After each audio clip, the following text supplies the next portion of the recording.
Hey all, Bree from the No Guilt Mom podcast, and I have got a gift for you this holiday season. If you love the No Guilt Mom podcast, and I mean love the No Guilt Mom podcast, then tell us about it. Leave us a review, and you can be entered to win a No Guilt Mom gift card. All you have to do is leave a review, take a screenshot, and then simply go to noguiltmom.com/review to enter our giveaway for a free No Guilt Mom gift card, simply for telling us what you think about the podcast. It is amazing. But don't delay. Get right on this, as we're going to be giving away that No Guilt Mom gift card on December 21st. So get right on over and visit noguiltmom.com/review. Welcome to the No Guilt Mom podcast. I am your host, Joanne Crone, joined here by the lovely and musical Bree Tucker. Ba, ba, ba, ba. Every time we press record here on the podcast, Bree starts us with intro music when we see the countdown on the timer. And then every time it stops, she does the outro music. I don't even know why. It was funny because, when we were recording this episode with our guest at the end, I think she made a face and Joanne's like, yeah, that's what Bree does. That's just her music. Oh, no, she didn't make a face. I was just commenting on your outro music. Oh, okay. Yeah. But so I think it's cute. I comment on the cute stuff I see. It's what makes you genuinely you. Oh, there are so many things that make me genuinely me, I think. One of them is also the whole, how I refuse to refer to going to the bathroom as anything other than, I got to go potty. I got to go tinkle. I got to go tinkle. Yeah, that's the thing. That's early childhood for you. Exactly. It would crack me up. I was working at this Uber corporate job before here, and we'd be in a boardroom, and I would, in front of everybody, I'd be like, excuse me, I'm going to go tinkle. I'll be right back. We have a great guest today, Tosha Shore, talking about boys and how we can raise our boys to be more emotionally resilient and have better communication skills. And we dig in a lot, Bree. I feel like you got some good Tosha coaching. I did. I needed it. So it was I feel very empowered now. So I hope everybody walks away feeling as empowered as I do. Yes. If you feel like you're having a hard time talking with your son or with another boy in your life, oh my gosh, this episode, stick around for it. But Tosha Shore, she is a parent coach and founder of Parenting Boys Peacefully, where she's on a mission to create a more peaceful world, one sweet boy at a time. She's also the co-author of Listen, 5 Simple Tools to Meet Your Everyday Parenting Challenges, which has been translated into 5 languages. She's resided in both California and Israel and is the proud mom to 3 kids, ages 16, 18, and 20. And we hope you enjoy our interview with Tosha. You want mom life to be easier. That's our goal too. Our mission is to raise more self-sufficient and independent kids, and we're going to have fun doing it. We're going to help you delegate and step back. Each episode will tackle strategies for positive discipline, making our kids more responsible and making our lives better in the process. Welcome to the No Guilt Mom podcast.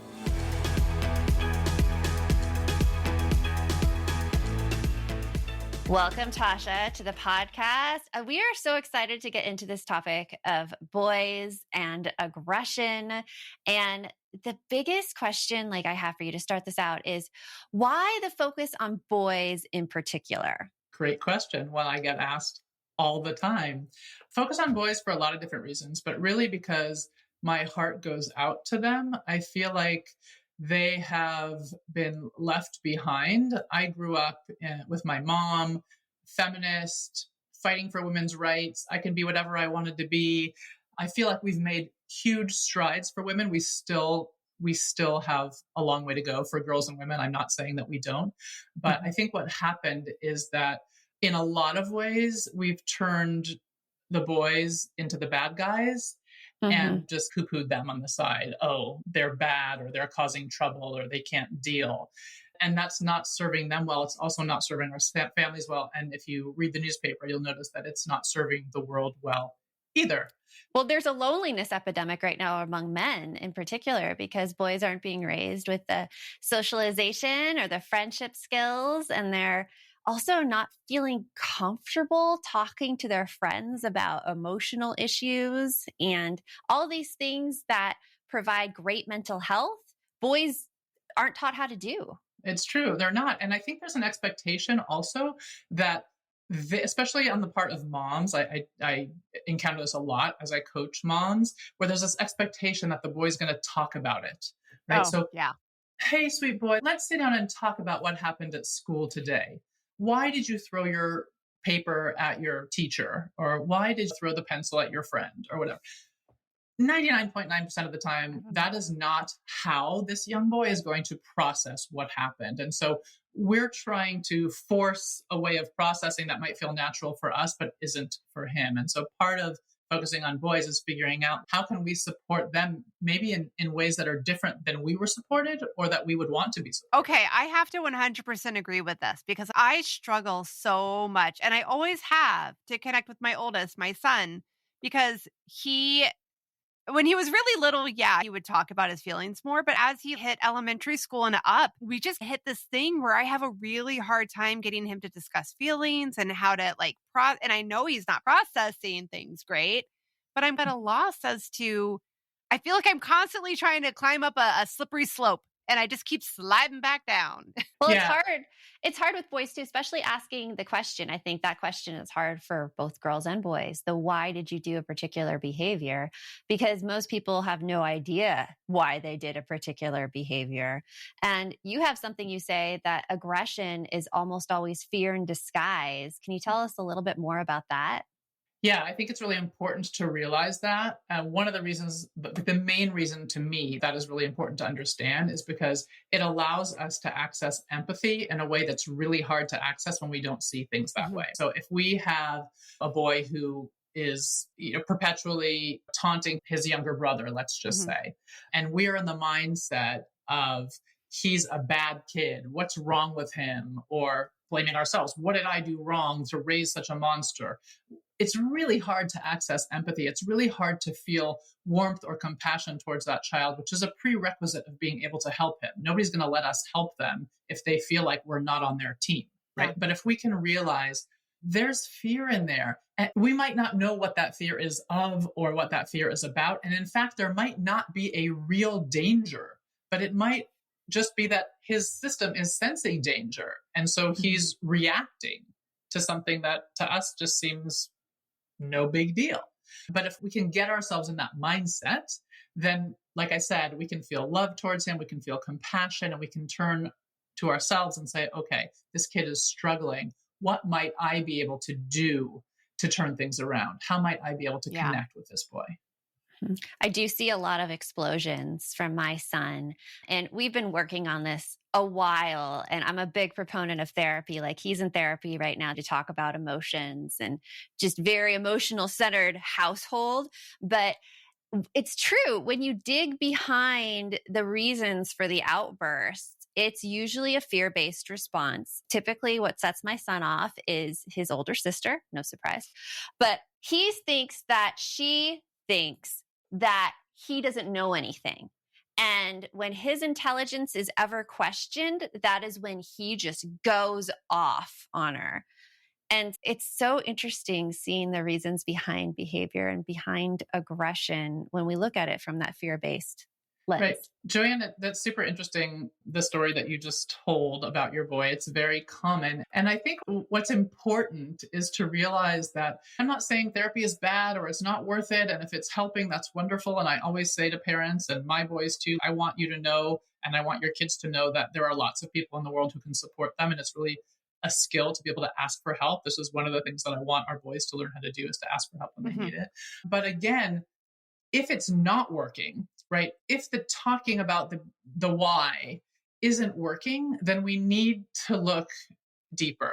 And many times I find that we're wanting to figure out why for ourselves. Because if we could just figure out, like, why is he exploding like this, then I can make it stop. But just take this example, right? You're saying if his intelligence is brought into question, or if his sister says or does something in particular, he's set off. We can't control his sister, right? Those things aren't necessarily going to stop happening. So even if we have the why, and the why is because sister does X, if we can't make sister not do X, then how is the Y really helping?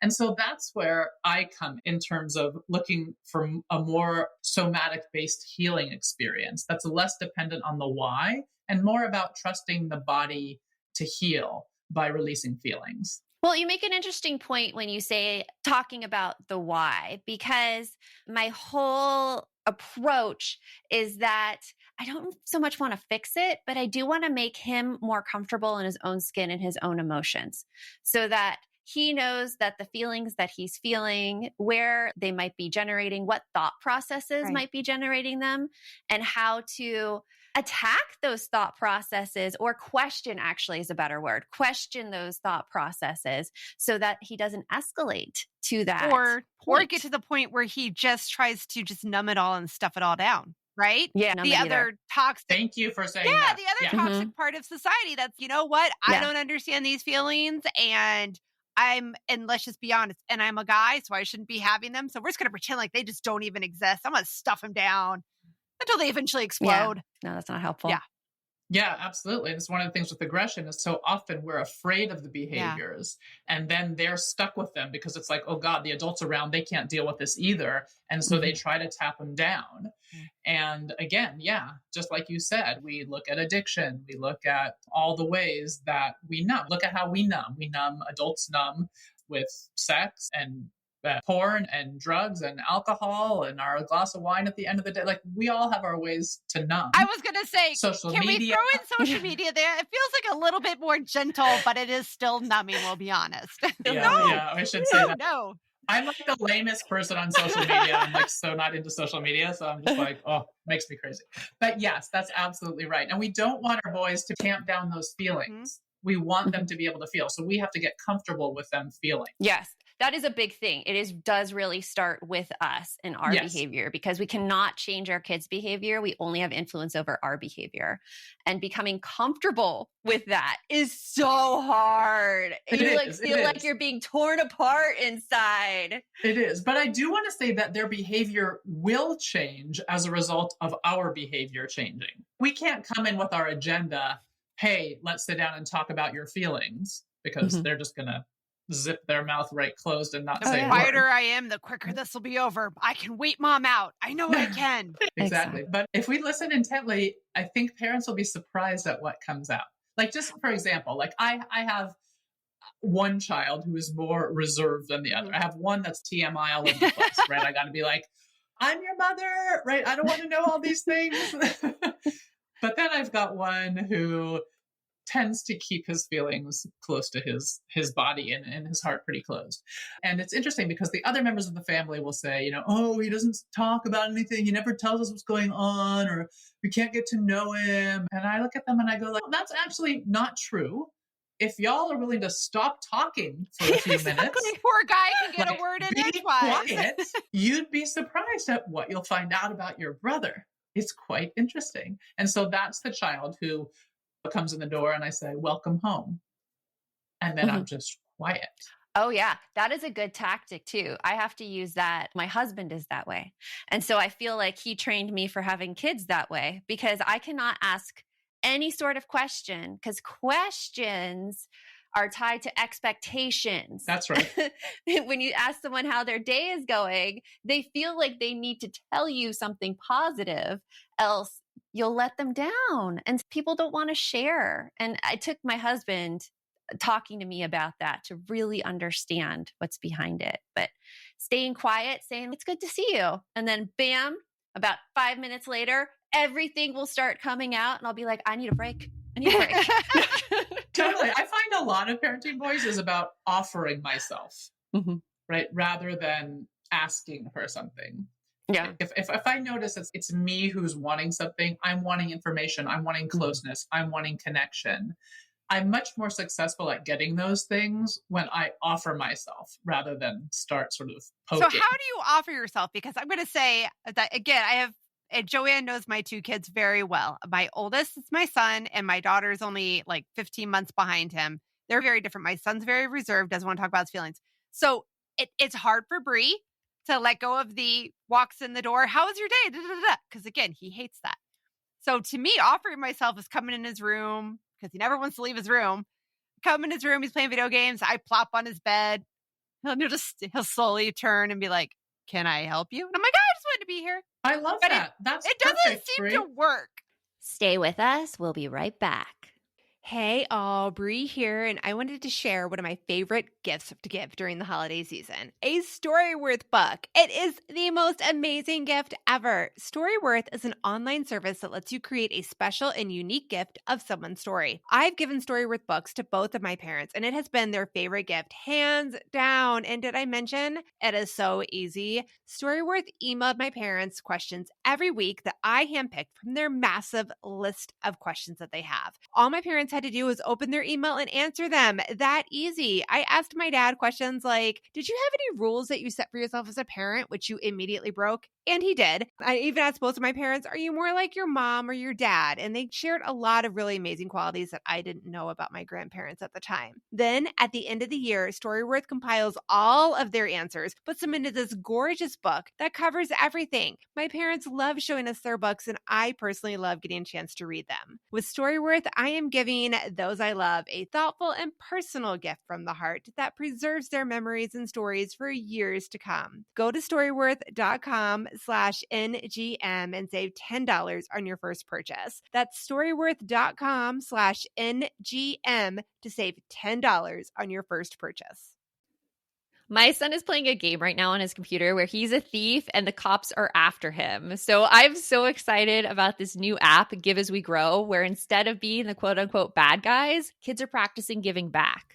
That is so cool, Joanne. I really wish that there was something like this when my kids were younger that got them excited about giving back to others and helped them build a better understanding of what it really means to volunteer. Give As We Grow is the first of its kind free educational mobile app for children ages 8 to 11 that teaches kids via fun, service-focused minigame quests to tap into their unique talents and interests to help others. And did you know that studies show that there is a biological connection between generosity and happiness, and that volunteering improves people's physical and mental health? I mean, kids who volunteer typically do better in school and are less likely to engage in risky behaviors. And that is something that I think we all want for our kids. Ready to spark a new movement in generosity? Find and download Give As We Grow for free in the App Store for Android and iOS. And for resources for the whole family, visit giveaswegrow.org. I love that. That's it doesn't perfect, seem Brie. to work. I'll stick around. No. Okay, I'm going to stop you. Stop you. What does that mean? It doesn't seem to work. I don't get anything. What get anything out question. of him. He just goes back to playing his video game, and I sit there for But an hour. then, wait. But that means that you're coming in with an agenda. Okay. If it's not working, you're not getting something out of it. So you're leaving frustrated. Yes. But what if you just went without that expectation, without trying to get something out of him? And just because you want to offer your presence and your love, right? Hey, I'd just like to hang out with you. If you want to talk to me, great. If you don't, totally fine. Okay. And then you just leave when you're done. Expert move, Brie. Bring headphones and just have headphones on your bed. And if you have headphones on, they will turn to you and be like, hey, Mom, guess what? And you have to take out your headphones. And then you'll put them back in. They'll be like, hey, Mom, guess what? You have to take out because they know you're not trying to get anything out of it. All right. I will try that. I am down to try that. And then you won't talk. Yeah. I got a parent. I'll tell you a quick story. I got a parent who started doing the type of work that I do when her boy was about 13 and really struggling and really reserved and starting to get into trouble. And for everybody listening, that 11, 12, 13 is a hard age for boys. We give a lot of slack to girls because we know they're going through puberty, but I think boys get the short end of the stick. Yeah, they do. Yeah. They do. And so she was feeling distance from him and he was disappearing in ways that she didn't want him to be disappearing. And she did exactly what we were just talking about. She started just committing to going into his room where she didn't come out of. He was just like on his computer doing whatever. And she would knock and say, hey, can I come hang out for a little bit? Sometimes he wouldn't even answer, but he wouldn't say no. And so she'd just come and hang out on the bed for a while and then just watch him play and not really say much of anything at all. And then she'd leave. And she did this like day after day after day after day. And she would let him know when she was coming and let him know when she was leaving. And it seemed like she would say to me, like, I think he doesn't care. I feel like I'm just like, yeah, exactly.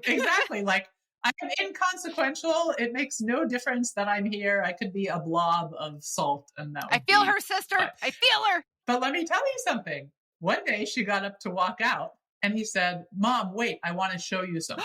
That's like the Holy Right. Grail. And it is. And, he wanted to show her some book about, he was into building model planes or boats or something. I can't remember what. And he wanted to show her. And that then was the beginning of a conversation. But when we've been poking at our kids, it takes time for them to trust that we really are going to meet them where they are, that we really just love them 100% unconditionally, how they are, where they are right now. And if you think about it, that's what we all need to be able to open up. So sometimes it takes weeks of going into the room and sitting there without expectation and leaving with the cheery, thanks for letting me hang out with you for a few minutes. See you later on. And leaving, not another day of no interaction, grump, grump, grump, right? We are helping their system build trust that we really are ready to not plea with them to be different, to be at a different developmental state, to be in a different emotional state, but that we really love them and are ready to meet them exactly where they are. That has to be the starting point. All right, I will do it. I will commit to this more and I will bring my AirPods. Yay! And you're going to email me and you're going to tell me how it goes. I will. Yeah. Okay. Tosha, what else do you recommend that we do to help our boys with emotional regulation, communication skills? I'd say like the number one thing is to work on our own emotional regulation skills. We always have to start with ourselves. So if you're a yeller or a shamer, which might sound like, oh, better than that, or just even that sort of annoyed out breath thing, all those things that can be interpreted as shaming, then we need to step back and think about, okay, what are our own boundaries as parents?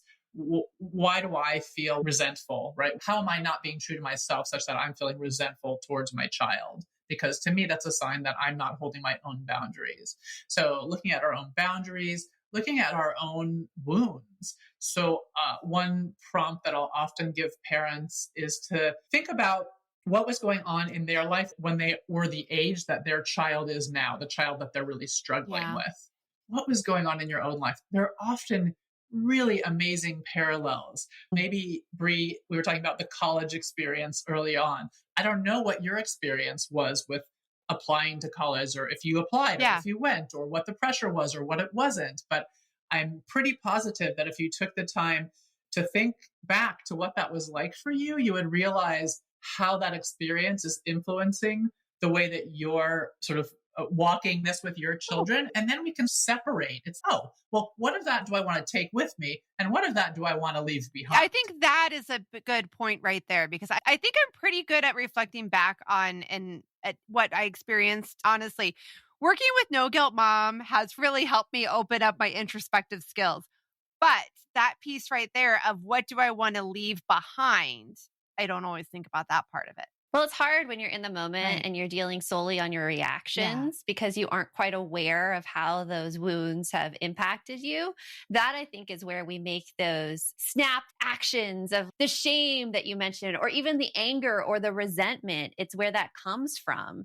And so if you don't go back and you examine it, you're constantly doomed to relive the loop. Absolutely. That's a good point. And I teach a practice called listening partnerships. If you've read our book, Listen, there's a chapter on listening partnerships, and we do this in my community and in my courses I teach. And I have a personal practice of listening partnerships that I have with other parents around the world that I meet with regularly to just offload the pressures of life and parenting so that they don't spill out all over my children. We have to take responsibility for our emotional well-being.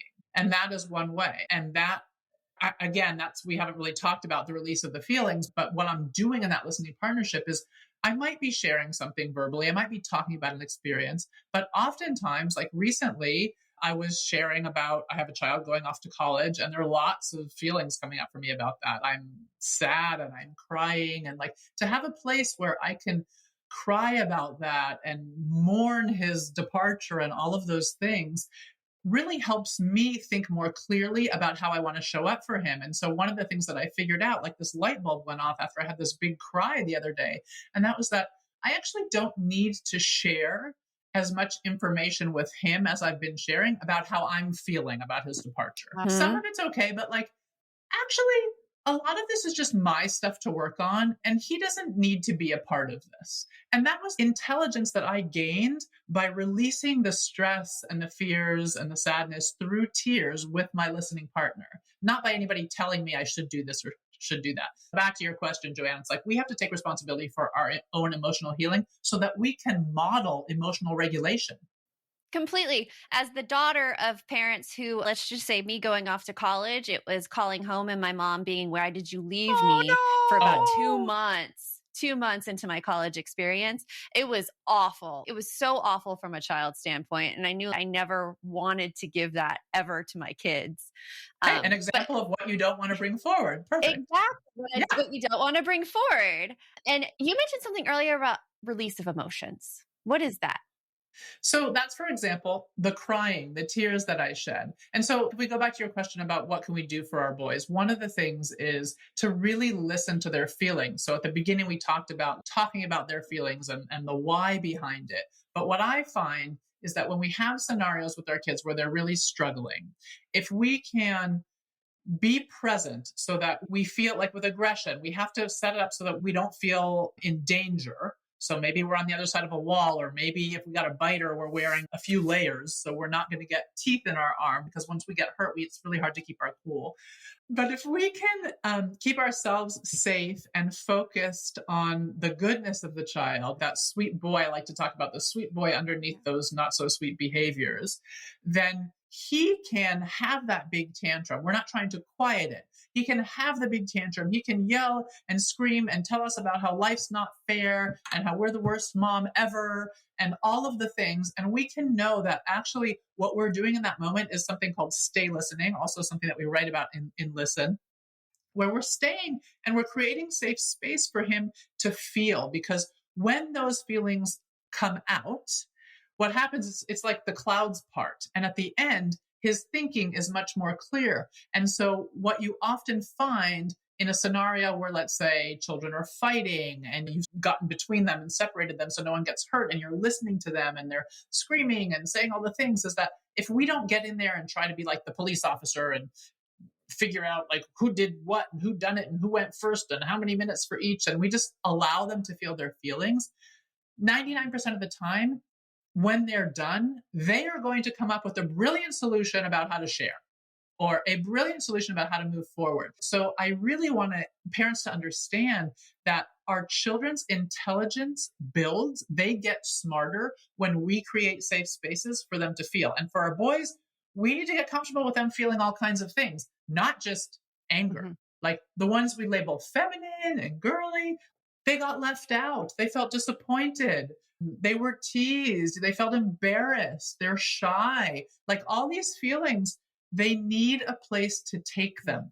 Mm-hmm. They need a place to take them. And for us to not say, oh, it's okay, someone else will invite you to their birthday party. Yeah. No, maybe they will, maybe they won't. Maybe they will or maybe they won't. But that's not the point. The point is right now, I'm feeling super disappointed, angry, left out, whatever, sad because I didn't get invited. And that's real. And he gets to feel those feelings. Yes. Those are just normal feelings. We don't have to fix it. Stay with us. We'll be right back. This message is sponsored by Greenlight. It is so hard to raise kids who know how to manage money. Bree, right now, my kids are all about earning money for presents. My daughter wants to get presents for all of her friends, and my son is doing a Secret Santa with his friends. Oh, I hear you. And if you're looking to raise kids that are financially responsible, we have got a lifesaver recommendation for you that you need to check out. It is Greenlight. Greenlight is a debit card and money app made for families that gives kids and teens an easy and fun way to gain financial literacy, all while giving parents peace of mind. You can send instant money transfers, automate allowance, and even keep an eye on kids' spending with real-time notifications. Meanwhile, your kids can begin their journey towards financial autonomy by learning how to save, invest, and spend wisely. So sign up for Greenlight today and get your first month free when you go to greenlight.com/NGM. That's greenlight.com/NGM to try Greenlight for free. Greenlight.com/NGM.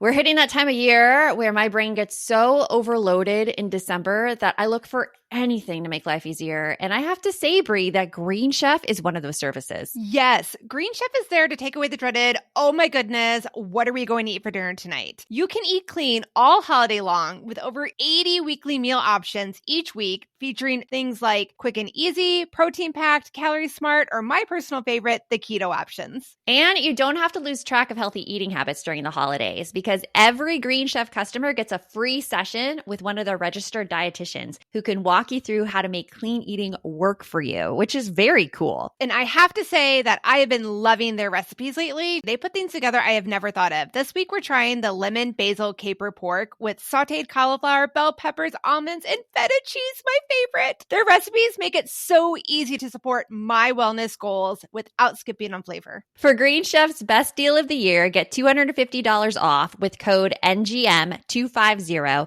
at greenchef.com/NGM250. That's greenchef.com/NGM250. And don't forget to use that code NGM250 to get $250 off. Green Chef, the #1 meal kit for eating well. We don't have to fix it. I get so riled up about this because this is where all the research is. And when you're around people that then treat your child a certain way that you would not, say they're crying and you usually let them have their outbursts in front of you. And this other person comes in and is like, it's okay, here's this, and like tries to stop the emotion. It drives me completely bonkers because that is just pushing things down and minimizing them. And boys and everybody should be allowed to have their feelings. Everybody. Absolutely. For the people pleasers out there, I'm going to say, we know that it's hard for you because I'm a people pleaser. That's my role in my family growing up. It was my job to try to neutralize the feelings in our family. So I have a really hard time and Joanne knows this all the time. I'm like, so-and-so started crying, man. I didn't know what to do. I can't handle crying. Stop crying. And I'm like, ooh, crying. We're getting somewhere. So that's a good point, Tosha. Like really, again, about the whole, like, it's not always your job to fix it. To just be there. You're the support. But sometimes that support is strong and silent, man. Well, a story example of that is my son and I went to Starbucks this morning to hang out before he goes to school. And we were sitting outside. It's a little warm outside. And near the end of it, he just starts complaining. He has bug bites on his ankles. He's, I just don't want to be out here anymore. And I'm worried about being late to school and being in the car line. And I'm just like, I pick things up and I'm like, okay, let's go. And we get in the car, and about 2 minutes into the car, he's calm. He's cool again in the air conditioning because of the heat.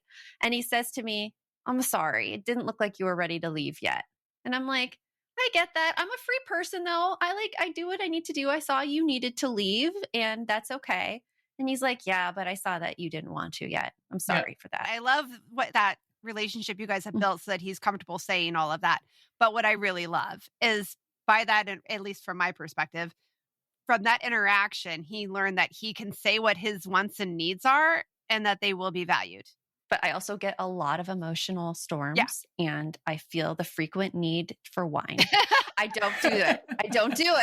But I'm just saying. That's when you're like, that nice creamy coffee sounds delicious right now.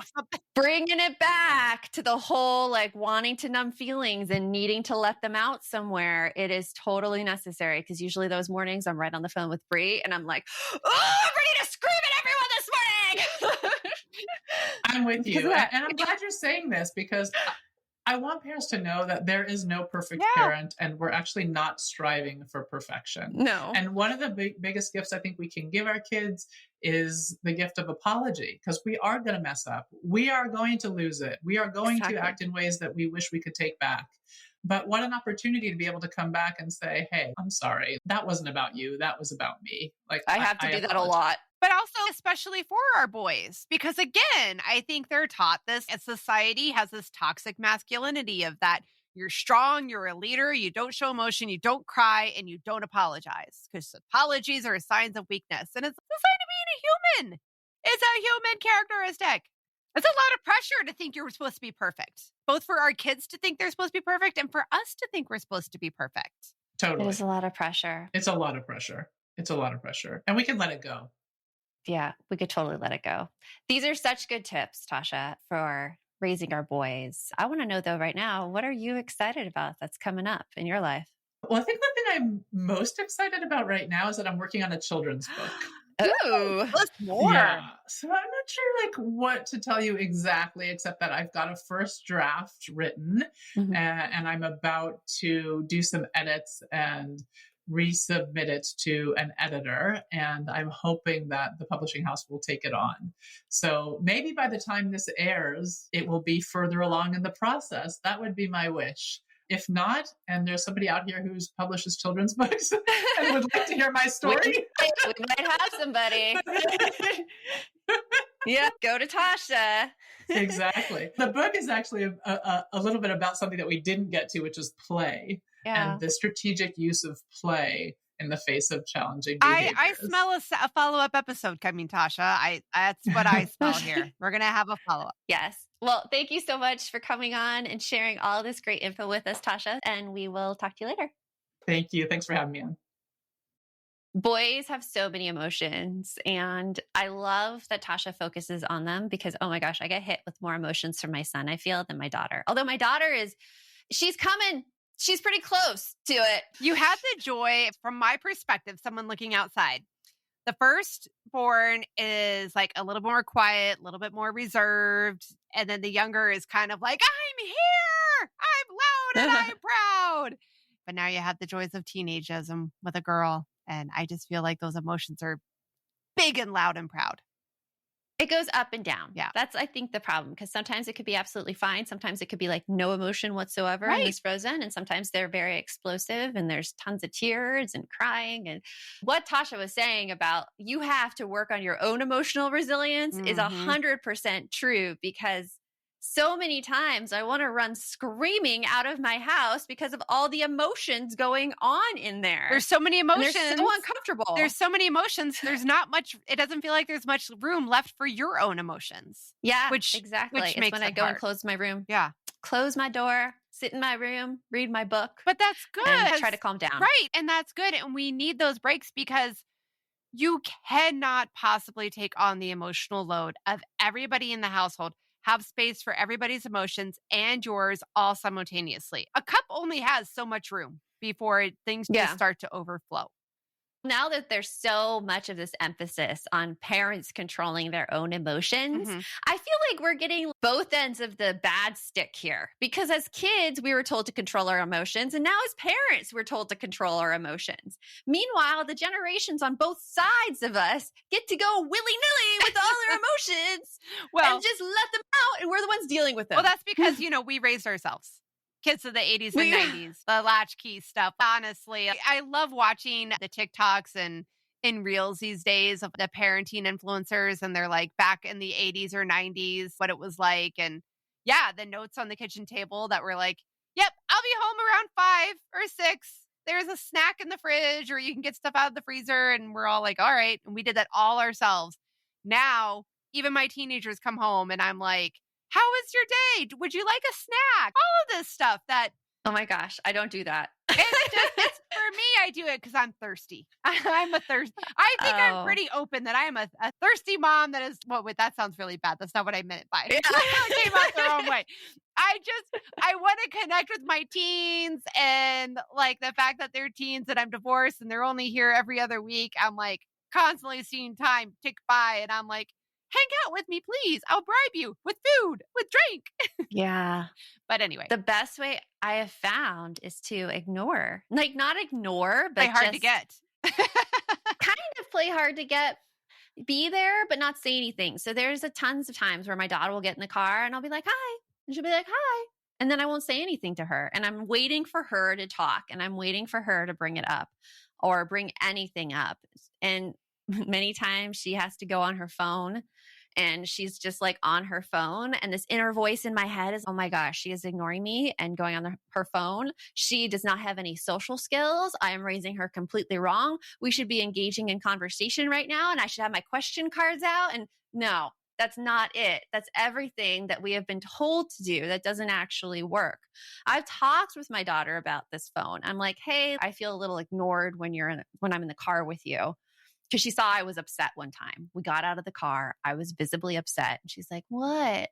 And I told her, I feel ignored when you get on your phone. And she told me sometimes like I just need to process things and I need to sit there in quiet. And I look at my phone because that's how I'm processing. And I'm like, well, I get that. Okay. Yeah. And so I've let it happen from now.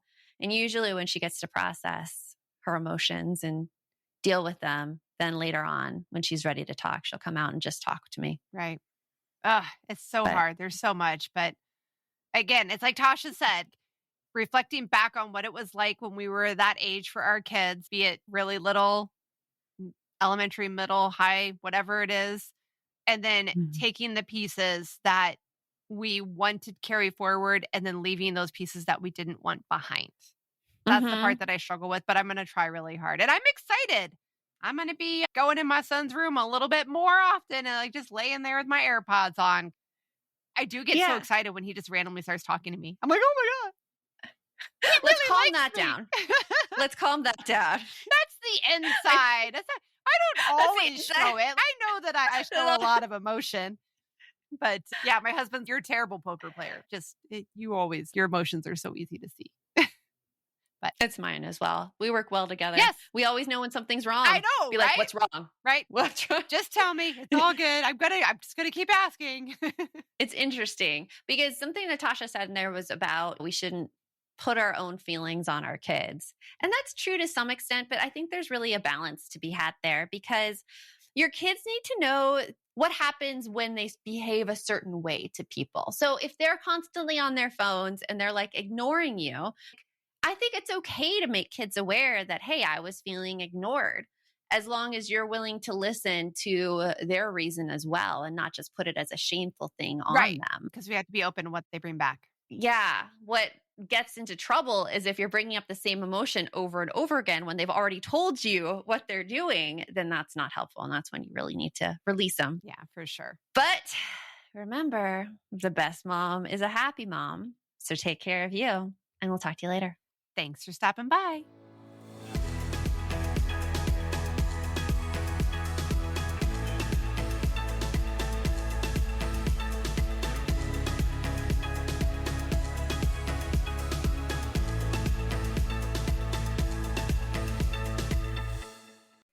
Are you looking for something to listen to with your whole family? Then check out 6 Minutes, produced and created by Gen Z Media. With over 200 twisty, cliffhanger-filled episodes, 6 Minutes tells the story of 11-year-old Holiday who is pulled from the icy waters with no memory of who she is or where she came from. 3 years ago, Brinley Pasternak helped the Anders family uncover the truth about Holiday's past. Now she'll need them to help her find the truth about hers. In 6 Minutes Out of Time, the long-awaited sequel, Cyrus Anders is found unconscious near the mysterious Elixir Academy in Florida, and Brinley learns the school may have a shocking connection to her missing mother. Dive in now and get the most downloaded family audio adventure in history.